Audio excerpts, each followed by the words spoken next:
This is me, a creator who usually stays hidden behind the camera. But this year, I kinda broke my own rules and hosted not one, but 2 events. I didn't suddenly become an extrovert. I just finally understood what Stanley meant when he said this. If you have an idea that you genuinely think is good, don't let some idiot talk you out of it. About 2 years ago, I decided to build a brand for me and my husband, Bruce. Our main goal is to work with Marvel. Yes, gano'ng kataas pangarap namin. But due to some reasons, it didn't go as planned. So came 2025, we rebranded it and decided to do offline events like trivia nights and movie nights. Since we're only 2, one of us should be the host. Or both of us. Pinapractice ko pa kung paano magsalita sa camera mag-host pa kaya sa maraming tao. Like, dude, I'm an introvert. I'm very, very shy. There's no way I want to be in front of many people. I'm not the host type. But eventually, I showed up and I stepped out of my comfort zone. Sabi ko na lang din sa sarili ko na, ginusto mo to, Demi, di ba? Wala na tayo magagawa. So sa unang trivia night, 10 participants lang meron kami at puro kaibigan pa namin. And kahit kilala ko silang lahat, andun pa rin yung hiya at kaba kasi ayoko sila mabore at ma-disappoint sa amin. It was successful at tuwang-tuwa naman sila, like they're asking for more. Kasi karamihan sa kanila, first time sumali sa ganon.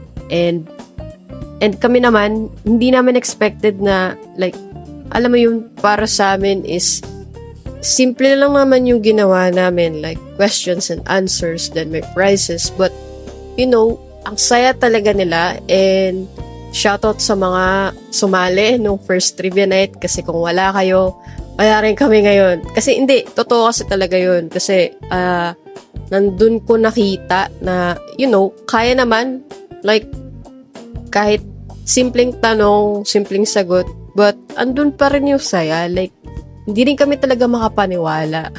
So weeks went by, may nag-message sa akin from a media company.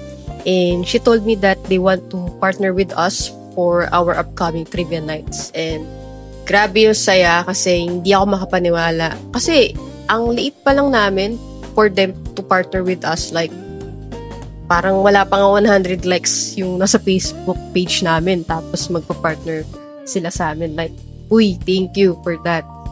So we organized another one, but this time we have more than 30 participants. And that brings us to Stanley's advice. I didn't let anyone block my vision. Some may call it boring or laro-laro lang, pero big deal na yun for me.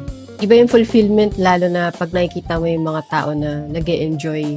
Nakita ko kung gaano sila kaingay at kasaya. I remember Bruce asked me nung patapos na yung event kung masaya ba ako or nag-e-enjoy ako. And I told him na wag ako yung kamustahin niya kasi yung audience yung inaalala ko. Kasi hindi ko alam na nabobore na pala sila sa amin or what.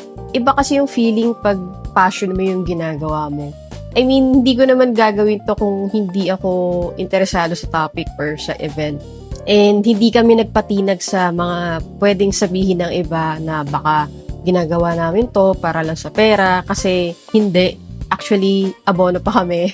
I know there's still a room for improvement but it shows na kaya naman pala talaga. It also showed a different me. And who knows, baka pwede ko rin gawing gig tong pag-host. So yun, more practice pa talaga. Ang hindi ko lang mapapractice ay yung pagiging trentahin ko. Kasi after nung event, wala. Nag-drop agad yung social battery ko.